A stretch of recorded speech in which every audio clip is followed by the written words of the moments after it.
Subscribe now and press the bell icon. Never miss an update.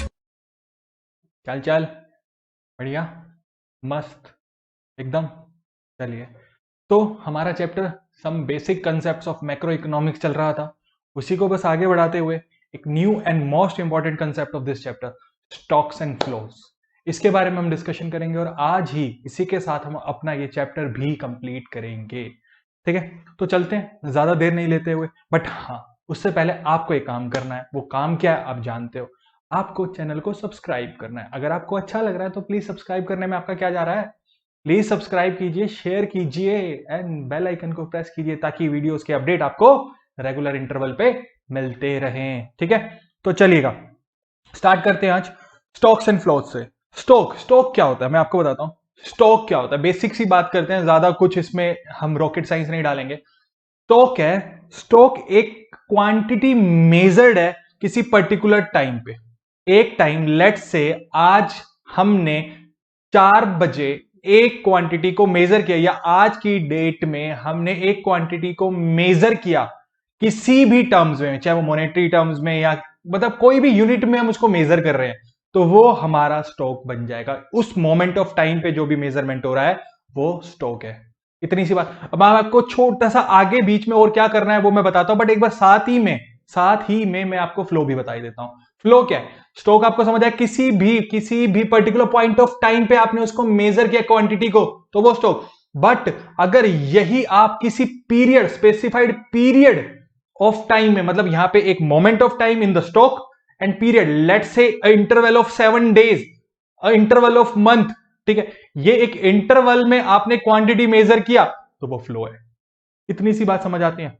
किसी particular time पे अगर आप quantity को मेजर कर रहे हैं तो वो स्टॉक है, एंड किसी पीरियड, स्पेसिफाइड पीरियड में, पीरियड ऑफ टाइम में आप उसको मेजर कर रहे हैं तो वो क्या है, फ्लो है। इतना सा कंसेप्ट समझ आया आपको? आई होप इसमें कोई बात नहीं रही होगी जो आपको डिस्टर्ब कर रही होगी कि यार क्या बोल दिया सर ने। ठीक है, तो सिंपल सी बात है, आइए एक एक को line to line, word to word समझने की और याद करने की कोशिश करते हैं। कह रहा है stock is a quantity. Stock क्या है, स्टॉक एक क्वांटिटी है measured at a particular point of time. हमने स्टॉक को कब मेजर किया, किसी पॉइंट ऑफ टाइम पे, पर्टिकुलर पॉइंट ऑफ टाइम। ठीक है, लेट्स से एग्जांपल लिया हुआ है, on January 1 2019 there may be 20,000 in your bank account. मेरे बैंक अकाउंट में 20,000 है, ठीक है, और 10 जनवरी को वो 25,000 है। ठीक है, ये जो वैल्यूज है ये स्टॉक वैल्यूज है, 1 तारीख की स्टॉक वैल्यू और 10 तारीख की स्टॉक वैल्यू। ठीक है, क्योंकि एक स्पेसिफिक पॉइंट ऑफ टाइम पे इसको मेजर किया गया है। ठीक है, capital and quantity of money are notable examples of stock variables. Normal बात है। तो फ्लो क्या है, quantity measured over a specified period of time. ठीक है, एग्जांपल लेते हैं हम। ठीक है, हमें पॉकेट अलाउंस मिलता है 15,000 पे per month as a pocket allowance. ठीक है, और हम 50 रुपीज एवरी डे स्पेंड कर रहे हैं कैंटीन में। ठीक है, और हमें बैंक में इंटरेस्ट मिलता है 8% डिपॉजिट का। ठीक है, ये जो वैल्यूज हैं, ये जो क्वांटिटीज हैं, ये फ्लोज हैं, क्योंकि ये किसी यूनिट को हम किसी यूनिट ऑफ टाइम पे मेजर कर रहे हैं, किसी पीरियड में मेजर कर रहे हैं, चाहे आर में, चाहे डे में, चाहे मंथ में, चाहे ईयर में। ठीक है, तो ये क्या है, ये नोटेबल वेरिएबल्स हैं किसके, फ्लो के, ये फ्लो वेरिएबल्स है। ठीक है, आगे चलते हैं, अब समझिएगा। कुछ एग्जांपल लिए हुए हैं हमने स्टॉक एंड फ्लो के। स्टॉक में weights, labour force, capital, quantity, bank deposit, water in overhead tank, ठीक है, distance between Delhi and Mumbai, ये क्या है, ये एग्जांपल्स हैं स्टॉक के। और साथ में आपको income, expenditure of money, capital formation, अभी आपने पढ़ा था इनिशियली इस चैप्टर में भी, कैपिटल फॉर्मेशन। ठीक है, change in the supply of money, हाँ सप्लाई है ये, supply of money in a country, interest on capital, ठीक है, लीकेज, ये सब क्या है, ये फ्लो है। ठीक है, तो आइए समझते हैं, आगे चलते हैं। ये एग्जांपल्स हैं, आप देखिएगा। कुछ एक छोटा सा डिफरेंस दिया है, वो हम डिफरेंस को देखते हैं। कह रहा है स्टॉक और फ्लो में क्या डिफरेंस है। स्टॉक कह रहा है stock refers to the value of variable, stock refers to the value of variable at a point of time. ठीक है, वहीं फ्लो की अगर हम बात करते हैं तो flow refers to the value of a variable during a period of time, during a period of time. ठीक है, during a period of time. ठीक है, stock is not a time dimensional, it is measured at a specific point of time. Flow एक time dimensional unit हो गया। ठीक है, stock impact the flow of greater the stock, ठीक है, stock impact करता है फ्लो का, ठीक है। Greater the stock of capital, greater is the flow of goods and services, जैसे ही स्टॉक कैपिटल का ज्यादा होगा हमारे पास, गुड्स एंड सर्विस का फ्लो ज्यादा हो जाएगा। फ्लो इंपैक्ट द स्टॉक, ठीक है, फ्लो भी करता है। कह रहा है greater the flow of income, ठीक है, जितनी इनकम हमारे पास आएगी ग्रेटर इज द स्टॉक, ठीक है, यानी वेल्थ हमारे पास इंक्रीज हो जाएगी विद द पीपल। हमारे पास इनकम ज्यादा होगी तो हमारी सेविंग ज्यादा होंगी, हमारी वेल्थ इंक्रीज होगी, वेल्थ मैक्सिमाइजेशन, ठीक है, ये सब। तो एक छोटी सी बात कह रहे हैं हम, कह रहे हैं mutual dependence between stock and flow. कह रहे हैं, आइए मैं समझाता हूं आपको, लेट्स से एग्जांपल लेते हैं यहां पे। एक है बैंक,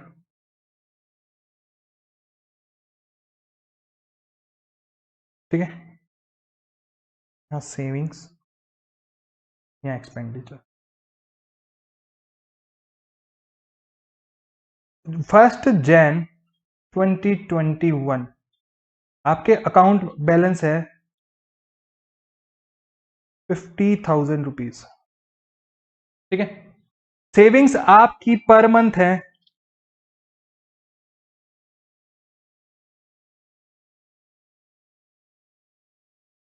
2,000, एक्सपेंडिचर आपका पर मंथ है 1,000, ठीक है। यहां पे बैंक में हर महीने 2,000 जाता है और यहां से बाहर 1,000 रुपये पर महीना जाता है। तो यहां पे ये क्या है, यहां पे ये है स्टॉक एंड ये क्या है हमारा फ्लो। आई बात समझ में, आई बात समझ में। एक छोटा सा एग्जांपल, नीचे कुछ स्टॉक्स और फ्लोज में आपको दिया हुआ है, आप इसको चेक कीजिएगा, ठीक है, आपकी बुक में भी दिया हुआ है, आपकी ही बुक के हैं। कह रहा है 4 सेक्टर्स ऑफ इकोनॉमी, इकोनॉमी में कितने सेक्टर्स हैं हम वो बात करेंगे। 4 सेक्टर्स कौन कौन से हैं उनकी बात करेंगे। एक हाउस होल्ड सेक्टर्स, एक प्रोड्यूसर सेक्टर, ठीक है, एक हाउस होल्ड, एक प्रोड्यूसर, एक गवर्नमेंट और एक्सटर्नल यानी पूरा वर्ल्ड, इसके अलावा the rest of the world sector, ठीक है। तो एक एक को देखते हैं, पहले हाउस होल्ड सेक्टर, ठीक है। कह रहा है it includes consumer of goods, house hold कौन है, हम लोग जो कंज्यूम करते हैं क्या, गुड्स एंड सर्विसेज। हम क्या कह रहे हैं, it includes the consumers of goods and services. Household are the owners, अब हाउस होल्ड जो हम लोग हैं, हम ही कौन है, ओनर हैं किसके, फैक्टर ऑफ प्रोडक्शन के। फैक्टर ऑफ प्रोडक्शन में क्या आता है, लैंड, बिल्डिंग, ठीक है, यही सब कैपिटल जो हम इन्वेस्ट करते हैं, ये सब चीजें क्या आती हैं, किस में आती हैं, इसी में आती हैं। अब यही तो प्रोड्यूसर्स जो प्रोडक्शन वाले हैं, प्रोड्यूसर सेक्टर है, वो हमसे फैक्टर्स लेता है, फैक्टर सर्विसेज लेता है। तो यही सब चीजें हमें इसमें पढ़नी है अभी। कह रहा है हम हाउस होल्ड्स को बोला जाता है owners of factor of production, ठीक है, उसका प्रोड्यूसर सेक्टर। ये वो यूनिट्स हैं, फर्म्स हैं जो इन द इकोनॉमी जो प्रोड्यूस कर रही है क्या, goods and services. The firm hire purchase factor, वो हमसे ही, हाउस होल्ड से, प्रोड्यूसर फर्म्स हमसे हायर करती है, या तो रेंट पे लेती है या फिर परचेज करती है क्या, फैक्टर्स ऑफ प्रोडक्शन। आई बात समझ में।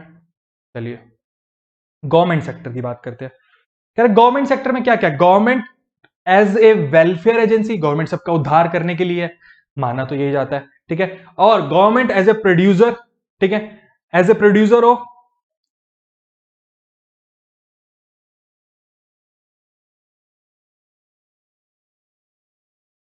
ठीक है, गवर्नमेंट एक प्रोड्यूसर भी है, गवर्नमेंट वेलफेयर एजेंसी है, गवर्नमेंट प्रोड्यूसर, गवर्नमेंट, ठीक है, welfare agency perform as a welfare, government welfare agency के रूप में क्या करती है, परफॉर्म सच वेलफेयर फंक्शन, ठीक है, जो law and order and defence के लिए है, ठीक है। तो गवर्नमेंट क्या है, वेलफेयर एजेंसी है, गवर्नमेंट क्या है, प्रोड्यूसर भी है। Government as a welfare agency क्या करती है, वो फंक्शंस को परफॉर्म करती है जो लॉ एंड ऑर्डर, जो law and order and defence के लिए जरूरी है। आई बात समझ में। चलिएगा कुछ छोटे छोटे इसमें एरर्स हैं, आप समझ लीजिए, एरर्स को हम हटा देंगे, मिटिगेट कर देंगे। External factor, the rest of the world sector जिसे हम बात करते हैं, includes all such activities which are related to import or export of goods and the flow of capital between domestic economy and the rest of the world। क्या कह रहा है, कह रहा है इसमें क्या आ रहा है, इंपोर्ट और एक्सपोर्ट की बात करते हैं गुड्स की, और फ्लो ऑफ कैपिटल, कैपिटल के फ्लो की किस में, डोमेस्टिक इकोनॉमी और रेस्ट ऑफ द वर्ल्ड के बीच में। आई बात समझ में, पक्का। तो अब एक बात बताओ, अभी आपने 4 सेक्टर पढ़े। 4 सेक्टर क्यों पढ़े हमने? फ्लोज के बाद 4 सेक्टर क्यों पढ़े? क्योंकि अगला टॉपिक को समझने के लिए वो है इंटरसेक्टोरल फ्लोज, आपस में सेक्टर के बीच में फ्लोज कैसे होंगे, आइए वो समझते हैं। कह रहा है each sector of the economy depend on other, एक दूसरे के ऊपर डिपेंडेंसी है इन वन और अनदर वे। कैसे? उसे हम बोलते हैं इंटरसेक्टोरल फ्लो। कैसे? देखिएगा, फर्स्ट की बात करते हैं। कह रहा है हाउस होल्ड सेक्टर डिपेंड करता है प्रोड्यूसर सेक्टर पे for supply of goods and services related to consumption, related for their consumption. अब हाउस होल्ड सेक्टर क्या कर रहा है? डिपेंड कर रहा है किस पे? प्रोड्यूसर सेक्टर पे। प्रोड्यूसर सेक्टर भी हाउस होल्ड पे करता होगा। कह रहा है producer sector depends on the household sector for the supply of the factor of production, जिसे हम फैक्टर सर्विसेज बोलते हैं। ठीक है, जो उनको जरूरत है किसमें? प्रोडक्शन में। तो किसके प्रोडक्शन में? गुड्स एंड सर्विसेज के प्रोडक्शन में। आई बात समझे? तो अभी हमने देखा हाउस होल्ड प्रोड्यूसर पे, प्रोड्यूसर हाउस होल्ड पे। ठीक है, आगे बात करते हैं। गवर्नमेंट सेक्टर भी प्रोड्यूसर और हाउस होल्ड पे डिपेंड करता है। फिर किसके लिए? टैक्स रिवेन्यूज के लिए। ठीक है, टैक्स रिवेन्यूज के लिए, टैक्स और नॉन टैक्स रिवेन्यूज। गवर्नमेंट को पैसा कहां से मिलता है? हम लोगों से ही मिलता है। प्रोड्यूसर सेक्टर देता है, हाउस होल्ड सेक्टर देता है। ठीक है, तो गवर्नमेंट ऐसे। उसके बाद कह रहे प्रोड्यूसर एंड हाउस होल्ड भी डिपेंड करते हैं गवर्नमेंट सेक्टर पे फॉर एडमिन सर्विसेज। ठीक है, law and order, besides law and order के अलावा भी कुछ ऐसी चीजें हैं जो हम गवर्नमेंट पे डिपेंडेंट है। ठीक है, आई बात समझ में? तो ये जो इंटरसेक्टोरल इंटरडिपेंडेंस है ना, इसी से बनता है, यही लीड्स टू क्या है? Intersectoral flows, either in the form of goods और सर्विसेज और in the form of money sectoral intersectoral flow.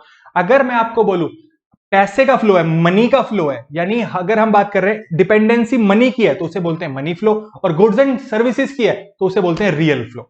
क्या बोलते हैं? Money flow and real flow. ये दो चीजें अब हम इसमें पढ़ेंगे। ठीक है, आइए समझते हैं रियल फ्लो क्या होता है।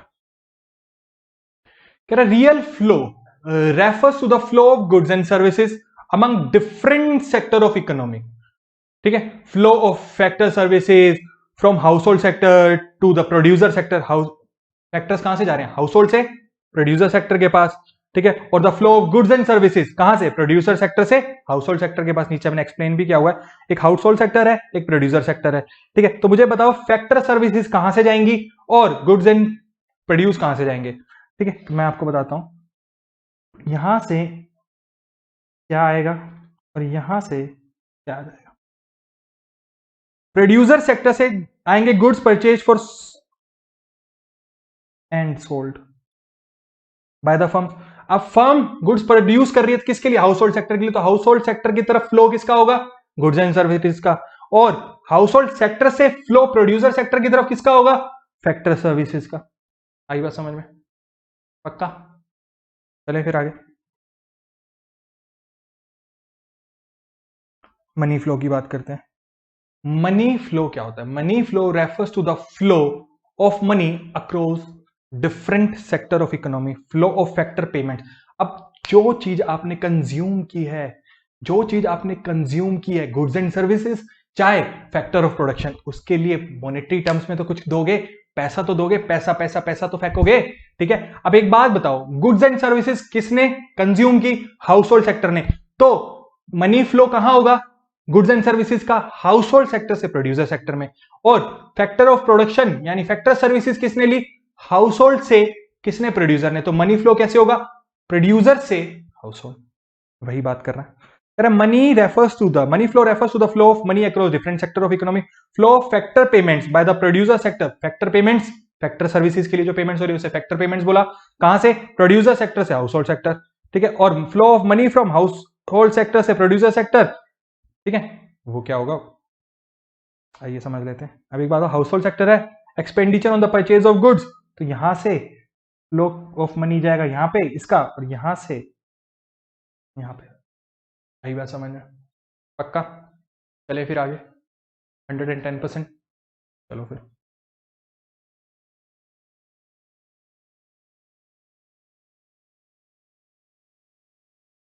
कह रहा है क्वेश्चन है, money flows are opposite to real flow. जो मनी फ्लो है ये अपोजिट है रियल फ्लो के। कैसे बात करते हैं? कह रहा है money flow are opposite to real flow because money flows are in response to the real flow.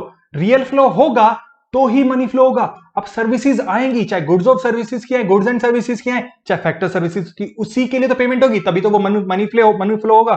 ठीक है, example, there is a real flow of goods and services from the producer to household, it is in response to it the household make payment to the producer, वो payment करेंगे। ठीक है, तो likewise दूसरे sector में भी हम बात कर सकते हैं। आई बात समझ में? यहां तक कोई दिक्कत? पक्का? तो आगे चलते हैं, फिर बात करते हैं सर्कुलर फ्लो ऑफ इनकम। अब ये इनकम का फ्लो इन ए सर्कुलर वे, आपको मैं 3 चीजें बताता हूं। वो है production of good and services, ठीक है, जनरेशन ऑफ इनकम, ठीक है, एंड एक्सपेंडिचर। ये 3 चीजें सर्कल में चलती रहती हैं, इनका कोई बिगनिंग और कोई एंड ट्रेस नहीं है, और ये 3 चीजें ना होती तो इकोनॉमिक्स नहीं होता। ठीक है, तो कैसे है इस चीज को हम समझते हैं, क्योंकि हम इन तीनों चीजों को ही इकोनॉमी की लाइफलाइन भी बोलते हैं। ठीक है, तो इकोनॉमी का जो कंसेप्ट है, इसके बिना अधूरा है ही नहीं। इन 3 एक्टिविटीज के बिना इकोनॉमिक ही नहीं है, कुछ इकोनॉमिक्स ही नहीं है। ठीक है, तो इनका ट्रेस करना कहां से, कौन सी, कब स्टार्ट हुई, बहुत डिफिकल्ट है। तो आइए इसी सर्कुलर फ्लो ऑफ को हम समझते हैं, सर्कुलर फ्लो ऑफ इनकम को हम समझते हैं। अब आपको एक छोटा सा एग्जांपल लेता हूं। एक प्रोड्यूसर सेक्टर, एक हाउस होल्ड सेक्टर, 2 सेक्टर आपको अज्यूम करने हैं, एक प्रोड्यूसर सेक्टर, एक हाउस होल्ड सेक्टर। आप खुद बताइएगा कैसे होता है। प्रोड्यूसर सेक्टर क्या कर रहा है, गुड्स एंड सर्विसेज को प्रोड्यूस कर रहा है, डन। हाउस होल्ड सेक्टर क्या कर रहा है, गुड्स एंड सर्विसेज को कंज्यूम कर रहा है। ठीक है, और प्रोड्यूसर सेक्टर प्रोड्यूस करने के लिए क्या यूज करता है, फैक्टर सर्विसेज। वो कहां से आती है, हाउस होल्ड सेक्टर से, अभी हम पढ़ के आए हैं। अब एक बात बताओ, उसके लिए जो पेमेंट हो रही है हाउस होल्ड सेक्टर से प्रोड्यूसर सेक्टर तक, वो उनकी जनरेशन ऑफ इनकम है, और जो प्रोड्यूसर सेक्टर से हाउस होल्ड सेक्टर तक, वो उनकी जनरेशन ऑफ इनकम है। एंड जो गुड्स एंड सर्विसेज कंज्यूम की हाउस होल्ड सेक्टर ने, वो उनका एक्सपेंडिचर है। And house hold producer sector ने जो फैक्टर सर्विसेज प्रोड्यूस की, सॉरी ली किससे, हाउस होल्ड सेक्टर से, वो उनका एक्सपेंडिचर है। तो आप देख रहे हो, एक्सपेंडिचर भी हो रहा है, इनकम जनरेशन भी हो रही है, और साथ में प्रोडक्शन भी हो रही है। आइए इन चीजों को समझते हैं अब एक बार अच्छे से।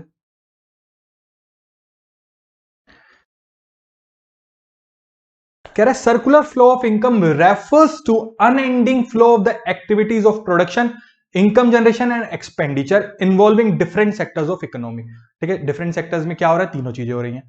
The producer and the household sector in particular, 2 हम सेक्टर को पर्टिकुलरली लेके चल रहे हैं। कह रहा है each activity is the cause as well as the consequence of other activity. जो एक्टिविटी हो रही है ना, एक की वजह से दूसरी, दूसरी की वजह से पहली, ये बात आपको बता रहे हैं। ठीक है, expenditure bye house hold sector generates the demand for future production. हमने एक्सपेंडिचर किया, हमें कुछ गुड्स एंड सर्विसेज चाहिए, तो उन गुड्स एंड सर्विसेज की डिमांड इंक्रीज होगी for future production. Accordingly production, income generation and expenditure keep chasing each other. ठीक है, ये तीनों एक दूसरे को चेज ही करते रहते हैं। आइए समझते हैं ये कैसे होता है। 3 फेजेस हैं। पहला है, सबसे पहले प्रोडक्शन हो रहा है,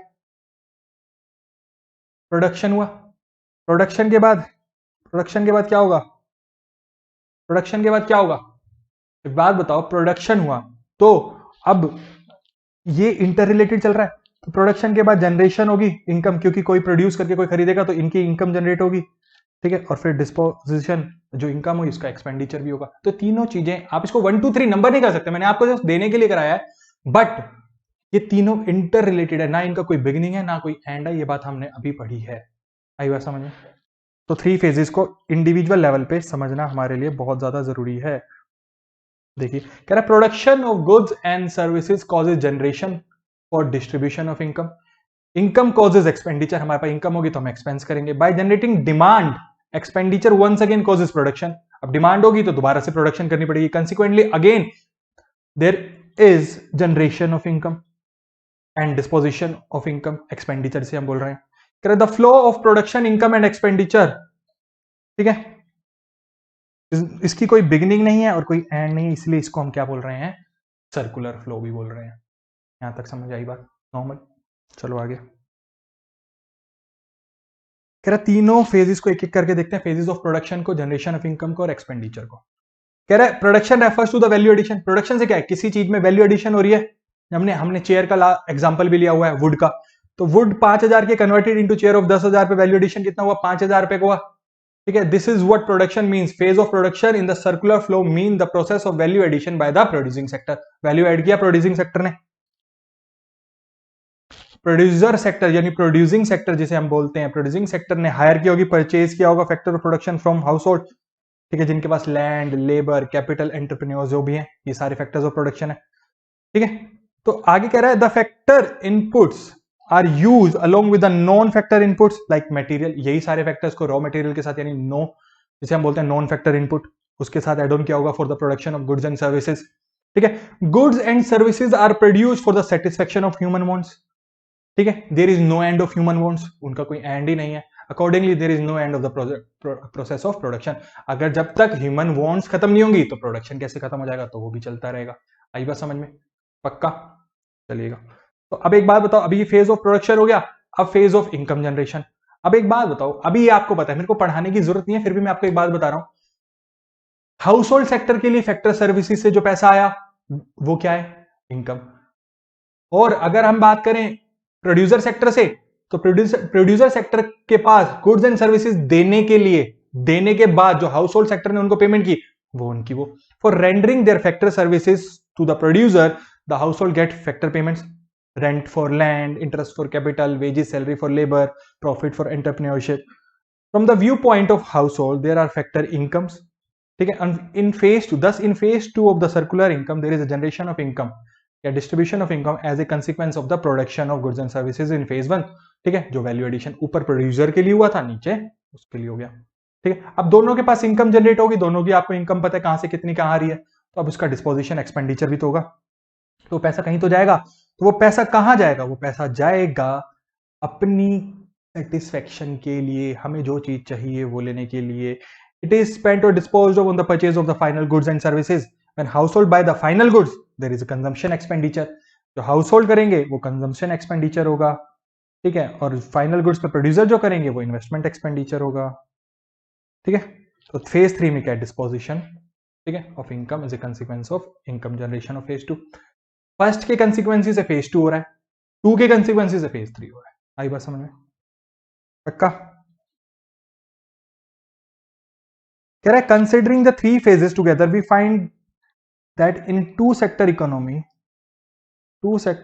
में क्या है, कह रहा है production is equal to income generates is equal to expenditure, तीनों इन टर्म्स ऑफ सीओ या आईओ, यानी कंजम्पशन एक्सपेंडिचर हो या इन्वेस्टमेंट एक्सपेंडिचर हो। इसे बोलते हैं ट्रिपल आइडेंटिटी। क्या बोलते हैं, ट्रिपल आइडेंटिटी। क्या बोलते हैं, ट्रिपल आइडेंटिटी। चलिएगा, तो इसकी कुछ अजम्पशन एंड ऑब्जर्वेशन है, वो चलने से पहले मैं आपको एक बता देता हूं। 2 सेक्टर लिए हैं हमने, प्रोड्यूसर और फर्म और हाउस होल्ड। तो sale of goods and services यानी जो वैल्यू एडिशन हुआ वो कहां से हुआ, प्रोड्यूसर से हाउस होल्ड। वो सेल हुआ, प्रोड्यूसर ने वैल्यू एडिशन करके सेल किसको किया, हाउस होल्ड को।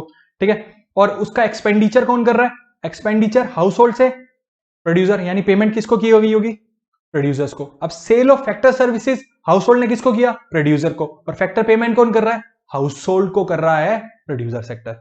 आई बात समझ में, चलेगा। तो कुछ अजम्पशन कह रहा है, सर्कुलर फ्लो ऑफ मॉडल कुछ अजम्पशन पे बेस्ड है वो। There is only 2 sector in the economy, जो आपने अभी तक पढ़े, हाउस होल्ड और प्रोडक्ट्स, और ये प्रोड्यूसर बोल लो आप। ठीक है, house hold spend their entire income, कोई सेविंग नहीं है। डोमेस्टिक इकोनॉमी है, ये क्लोज इकोनॉमी है, गवर्नमेंट यानी एक्सपोर्ट और इंपोर्ट कुछ नहीं हो रहा, और गवर्नमेंट नहीं है इस डोमेस्टिक इकोनॉमी में। ये 4 अजम्पशन पे बेस है ये हमारा मॉडल। ठीक है, तो ऑब्जर्वेशन, वही ऑब्जर्वेशन कि factor payment by the firm is equal to the value addition of the firm. ठीक है, वैल्यू एडिशन, और वो फैक्टर इनकम में कन्वर्ट हो रहा है। Total production of goods and services equal to total expenditure हो रहा है, तो सब कुछ सेम है, यानी value addition is equal to income generated is equal to the expenditure on the goods and services. इसलिए हमें इसको क्या बोला, ट्रिपल आइडेंटिटी। आई बात समझ में, चलें आगे। तो सिग्निफिकेंस क्या है सर्कुलर फ्लो मॉडल का, कह रहा है 2 सिग्निफिकेंस है। फर्स्ट है एस्टिमेशन ऑफ नेशनल इनकम। कह रहा है circular flow model facilitates the estimation of national income. National income is the sum of the total factor incomes, rent, profit, interest और वेजेस, ठीक है, flowing from producer to household of a country. आई बात समझ में। It may also be defined as the market value of the goods and services, market value of goods and services flowing from producer to the other sector of the economy. Further, it may be defined as the sum total sum total of expenditure on goods and services produced by the producer sector. ठीक है, producer sector ने जो produce किया उसके ऊपर जो expenditure goods and services का house hold sector ने किया वही है नेशनल इनकम। कह रहा है knowledge of intersectoral interdependence, circular form order help करता है कि इसमें अंडरस्टैंड करने में interdependence among the different sector of economy. We learn how consumers are dependent on producer and vice versa. ठीक है, तो इसे बोलते हैं circular flow of income is also called circular flow of money. Circular flow of money, आई बात समझ में? कहा? तो ये था हमारा कंप्लीट चैप्टर। इस चैप्टर की वीडियो देखिए, हम नेक्स्ट सेशन में आपके लिए पूरे चैप्टर का रिवीजन लेके आ रहे हैं। ठीक है, तो stay tune for the revision come summary class. Summary पूरे चैप्टर की समरी रहेगी उसमें, एंड पूरा कॉम्प्रिहेंसिव रिवीजन रहेगा। प्लीज प्लीज प्लीज अच्छे से पढ़िए। पढ़ेगा इंडिया तो बढ़ेगा इंडिया, और हमारे साथ बढ़ना है आपको, और हमें आपके साथ। देखो, देख रहे हो इंटरडिपेंडेंस, देख रहे हो? आप हमारे साथ बढ़ेंगे, हम आपके साथ बढ़ेंगे। ठीक है, तो चलिए फिर लाइक कीजिए वीडियो को और सब्सक्राइब कीजिए चैनल को। ठीक है, बेल आइकन को प्रेस कीजिए एंड खुश रहिए। Take care, bye.